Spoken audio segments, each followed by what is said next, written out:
स्वामी प्रसाद मौर्य जी मेरे साथ मौजूद हैं क्योंकि पार्टी में राष्ट्रीय महासचिव पद से इस्तीफा दिया है। उसके बाद मेरे साथ मौजूद, हम उनसे बात करेंगे। सर, आखिर क्या वजह रही अचानक से राष्ट्रीय महासचिव पद से आपने इस्तीफा दे दिया? लेटर लिखा है राष्ट्रीय अध्यक्ष जी को। देखिए, कुल मिलाकर के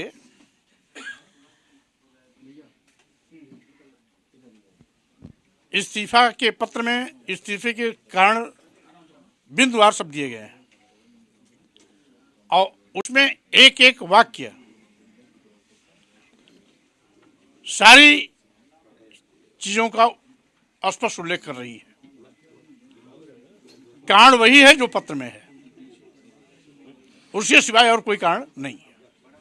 क्या आपको लगता है कि राष्ट्रीय महासचिव पद पे आप भी थे, पार्टी में और भी तमाम लोग थे और तमाम जो है बयान आपके खिलाफ जो है किए जा रहे थे, आप अपनी बातें रख रहे थे, पार्टी की तरफ से रख रहे थे, आपको लगता था कि हम पिछड़ों दलितों की सबकी बात कर रहे हैं पार्टी में रहते हुए? इसमें कोई दो राय नहीं कि समाजवादी पार्टी में सम्मिलित होने के दिन से लेकर आज तक लगातार मैं पार्टी का जनाधार बढ़ाने में लगा रहा हूं। यहां तक कि बहुत से मुझे धमकियां भी मिली, 2 दर्जन से ज़्यादा ऐसी धमकियां आई। कोई गोली मारने का फरमान जारी कर रहा है, कोई सिर काटने का फरमान जारी कर रहा है, कोई तलवार से सिर धड़ अलग करने की जिम्मेदारी बात कर रहा है, कोई सिर काटने और कोई जीभ काटने, कोई हाथ काटने, कोई नाक कान काटने की बात कर रहा है। लेकिन उसकी बिना परवाह किए मैं अपने अभियान में लगातार चल रहा हूं। हैरानी हमें तब हुई जब पार्टी के ही कुछ बड़े जिम्मेदार ओहदेदार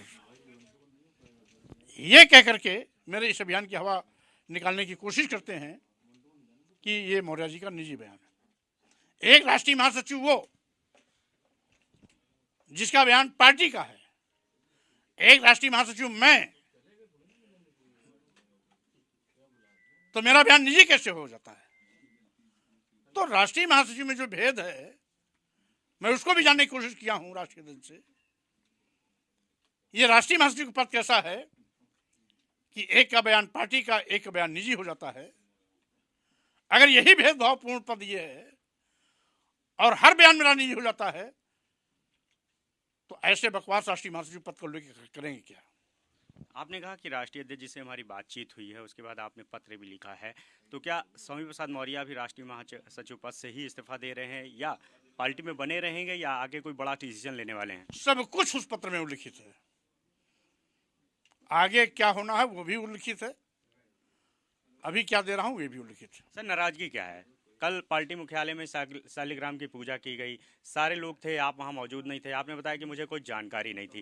राज्यसभा जो सांसद चुने गए, जो प्रत्याशी उतारे गए, क्या लगता है कि जो पीडीए के जो मानक हैं उसके अनुसार ये नाम रखे गए या इसमें भी लगता है कि कुछ कमी है? मेरे इस्तीफे का कारण न शालिग्राम की पूजा है, न राज्यसभा प्रत्याशियों का चयन है। जो भी राज्यसभा में प्रत्याशी चयनित किए गए उनका मैं स्वागत करता हूं, शुभकामना देता हूं।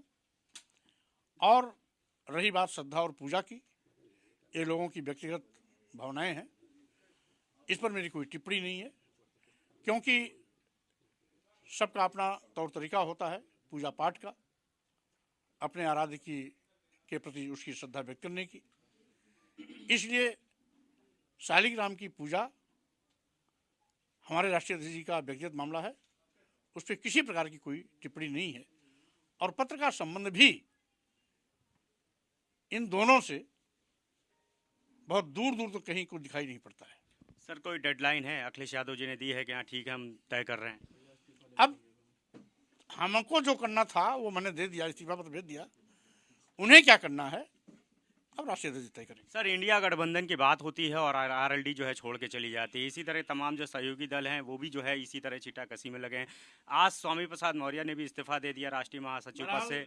इंडिया गठबंधन को मजबूत करता ही रहूंगा। तो बिल्कुल ये स्वामी प्रसाद मौर्य थे जो कहीं ना कहीं नाराज हैं और यही वजह है कि राष्ट्रीय महासचिव पद से इस्तीफा दिया है, राष्ट्रीय अध्यक्ष को पत्र लिखा है और सीधे तौर पर अपनी बात रखी है। और ये भी कह रहे हैं कि अब जो गेंद है वो राष्ट्रीय अध्यक्ष जी के पाले में है, अगर वो चाहेंगे तो वो पार्टी में रहेंगे, अन्यथा कोई बड़ा फैसला भी ले सकते हैं। कैमरा मैन अरविंद साधन कुमार, भारत समाचार, लखनऊ।